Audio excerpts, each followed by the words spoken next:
अस्सलामुअलैकुम और नमस्ते। आज के इस एक्सप्लेनर में हम एक बिल्कुल अलग अंदाज में विज्ञान यानी साइंस का सफ़र तय करने वाले हैं। आज हम कोई मोटी किताब नहीं खोलेंगे और ना ही कोई मुश्किल फॉर्मूला रटेंगे। तो आराम से बैठिए और इस जादुई सफ़र का हिस्सा बनिए। आज हम मिलकर समझेंगे कि आखिर ये पूरी कायनात, ये आसमान और यहाँ तक कि खुद हमारा शरीर काम कैसे करता है। सच कहूँ तो साइंस किसी जादू से कम नहीं है।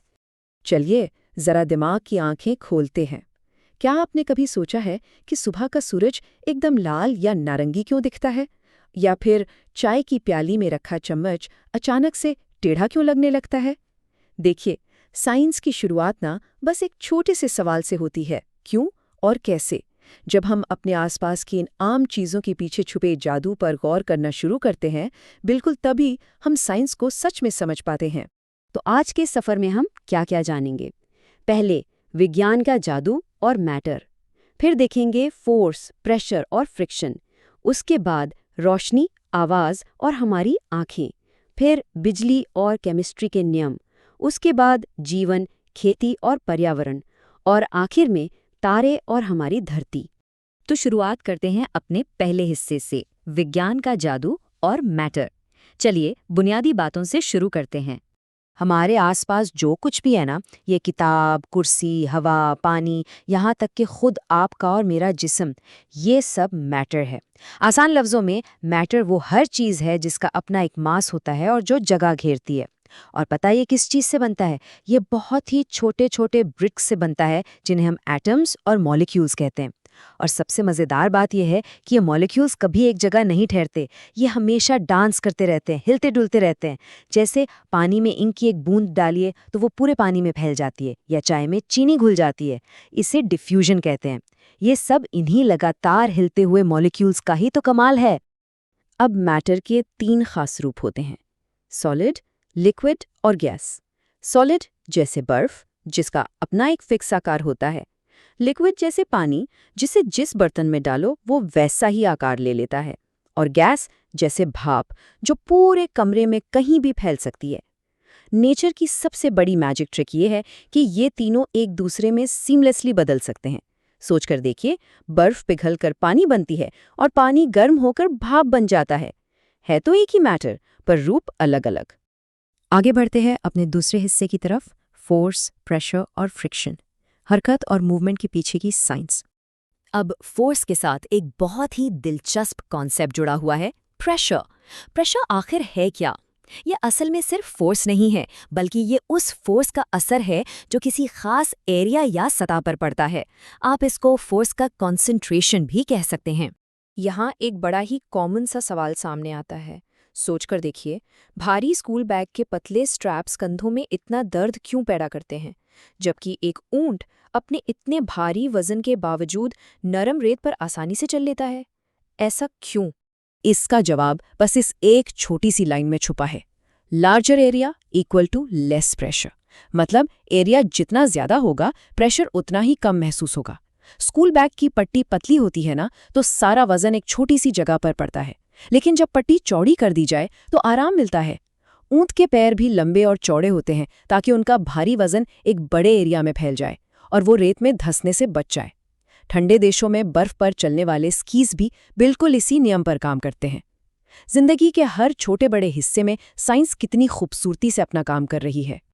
और हाँ, इस मोशन की दुनिया में एक और इनविजिबल फोर्स है जिसे हम फ्रिक्शन कहते हैं। ये वो फोर्स है जो हमेशा मोशन का विरोध करती है, उसे रोकती है और दो सतह के बीच लगती है। जरा सोचिए, अगर फ्रिक्शन ना हो तो क्या होगा? हम चलते हुए किसी जिराफ की तरह फिसल कर गिर जाएंगे और कभी अपनी मंजिल तक पहुंच ही नहीं पाएंगे। गाड़ियों की ब्रेक इसी फ्रिक्शन की वजह से लगती है। और सर्दियों में जब हम अपने दोनों हाथों को आपस में रगड़ते हैं तो जो गर्मी पैदा होती है ना, वो भी इसी फ्रिक्शन का ही नतीजा है। तीसरा हिस्सा, रोशनी, आवाज़ और हमारी आँखें।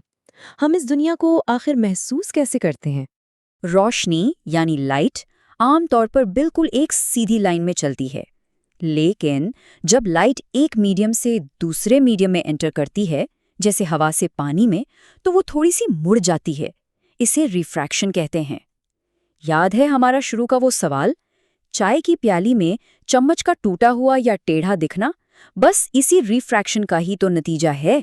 और पता है, यही रोशनी के मुड़ने का नियम है जो टेलीस्कोप्स में लेंसेज को काम करने के काबिल बनाता है, जिसकी वजह से हम यहाँ बैठे-बैठे दूर के प्लैनेट्स और तारों को साफ देख पाते हैं। अब जरा हमारी आंखों की ही मिसाल ले लीजिए। ये नेचर का सबसे अल्टीमेट, सबसे एडवांस स्मार्ट कैमरा है। लेकिन कभी-कभी इसमें भी इशू आ जाते हैं, जैसे मायोपिया, जिसमें दूर की चीज़ें धुंधली दिखती हैं, और हाइपरमेट्रोपिया, जिसमें पास की चीज़ें धुंधली हो जाती हैं। असल में हमारी आंख का लेंस रोशनी को रेटिना पर एक प्रोजेक्टर की तरह फोकस करता है, पर जब लेंस का आकार थोड़ा सा आगे पीछे हो जाए और फोकस ठीक से ना हो, तो हम बहुत ही सिंपल से करेक्टिव लेंसेज यानी चश्मे का इस्तेमाल करके इस फोकस को आसानी से ठीक कर लेते हैं। है ना सिंपल? अच्छा, आवाज़ का सफ़र कैसा होता है? आवाज़ यानी साउंड असल में और कुछ नहीं, सिर्फ वाइब्रेशंस हैं जो किसी मीडियम यानी सॉलिड, लिक्विड या गैस के ज़रिए सफ़र करती हैं। इसका सीधा सा मतलब ये है कि वैक्यूम में, जैसे हमारे स्पेस में, कोई आवाज़ सफ़र नहीं कर सकती। वहाँ आप चाहे जितना भी ज़ोर से चिल्ला लें, वहाँ सिर्फ और सिर्फ खामोशी होगी। आवाज़ पतली है या मोटी, ये उसकी फ्रीक्वेंसी तय करती है। और एक हैरान अंगेज फैक्ट बताऊं, चमगादड़ खूब अंधेरे में देखने के लिए अपनी आंखों का नहीं, बल्कि उन्हीं साउंड के एकोज यानी गूंज का इस्तेमाल करते हैं। टकरा कर वापस आने वाली आवाज से अपना रास्ता ढूंढते हैं। अब आते हैं चौथे हिस्से पर, बिजली और केमिस्ट्री के नियम, वो पोशीदा ताकतें और उसूल जो इस दुनिया को चलाते हैं। इस दुनिया में बहुत सी चीज़ें हैं, पर वो सब कुछ बेसिक बिल्डिंग ब्लॉक्स से बनी हैं। इनको हम एलिमेंट्स कहते हैं, जैसे सोना, ऑक्सीजन या कार्बन। पर जब दो या दो से ज़्यादा एलिमेंट्स एक साथ मिलकर बॉन्ड बनाते हैं, तो वो कंपाउंड्स बनाते हैं। अब यहाँ केमिस्ट्री का एक सच में माइंड ब्लोइंग जादू देखिए। सोडियम एक ऐसी चीज़ है जो पानी में जाते ही आग पकड़ लेती है, और क्लोरीन एक जहरीली गैस है। पर जब ये दोनों आपस में जुड़ते हैं, तो मिलकर बनाते हैं NaCl, यानी हमारे रोजमर्रा के खाने का आम नमक, जो बिल्कुल सेफ और स्वादिष्ट है। एकदम ऑपोजिट प्रॉपर्टीज मिलके कुछ बिल्कुल नया बना देती हैं। इसके अलावा एलिमेंट्स को हम ब्रॉडली मेटल्स और नॉन मेटल्स में बांट सकते हैं। मेटल ज़्यादातर चमकदार होते हैं और इलेक्ट्रिसिटी के बहुत अच्छे कंडक्टर्स होते हैं, जैसे तांबा या लोहा, जबकि नॉन मेटल्स डल और ब्रिटल होते हैं। लेकिन यहाँ भी नेचर एक कमाल का ट्रिक दिखाती है। कार्बन की मिसाल ले लीजिए। अपने एक ख़ास क्रिस्टल लैटिस अरेंजमेंट की वजह से कार्बन एक आम पेंसिल के नरम लेड के रूप में भी मिलता है, और वही कार्बन दुनिया के सबसे चमकदार और सख्त हीरे यानी डायमंड के रूप में भी पाया जाता है। पांचवा हिस्सा, जीवन, खेती और पर्यावरण, हमारे इर्द गिर्द की दुनिया को समझते हैं। इंसानी जीवन को चलाने के लिए खुराक सबसे ज़रूरी है। फसल उगाने यानी क्रॉप प्रोडक्शन का एक पूरा साइकिल होता है। हल चलाना, बीज बोना, खाद डालना, पानी देना, खरपतवार हटाना और आखिर में फसल की कटाई करना। ये सिंपल सी दिखने वाली सीक्वेंस असल में बायोलॉजी और केमिस्ट्री का सबसे बेहतरीन मेल है। और इसमें क्रॉप रोटेशन बहुत ज़रूरी है। फसल बदल बदल कर उगाने से ज़मीन को आराम मिलता है और वो अपनी नाइट्रोजन की कमी को पूरा कर सकती है, क्योंकि अगर मिट्टी ही थक जाएगी तो फसल उगेगी कैसे। और अब हमारा छठा और आखिरी हिस्सा, तारे और हमारी धरती। चलिए अब थोड़ा जूम आउट करते हैं, पूरी कायनात को देखते हैं। हमारा सोलर सिस्टम कैसा है? सेंटर में एक सूरज है जो असल में एक जलता हुआ बड़ा सा तारा है, और उसके इर्द गिर्द घूमते हुए प्लैनेट्स, मून्स, कॉमेट्स और मीटियोर्स। अब एक बहुत मज़ेदार चीज़ सुनिए, हमारी धरती अपने एक्सिस पर बिल्कुल सीधी नहीं है, थोड़ी सी झुकी हुई है, और इसी मामूली से झुकाव की वजह से हमारे मौसम बदलते हैं, सर्दियाँ और गर्मियाँ आती हैं। सोचिए, साइंस ही वो ताकत है जिसने इंसान को चांद पर कदम रखने का मौका दिया, और आज हम ब्लैक होल्स जैसी हैरतअंगेज चीज़ों की खोज कर पा रहे हैं। लेकिन देखिए, आसमान और स्पेस को समझने के शौक में हमें अपने असली घर यानी इस धरती की हालत को बिल्कुल नज़रअंदाज नहीं करना चाहिए।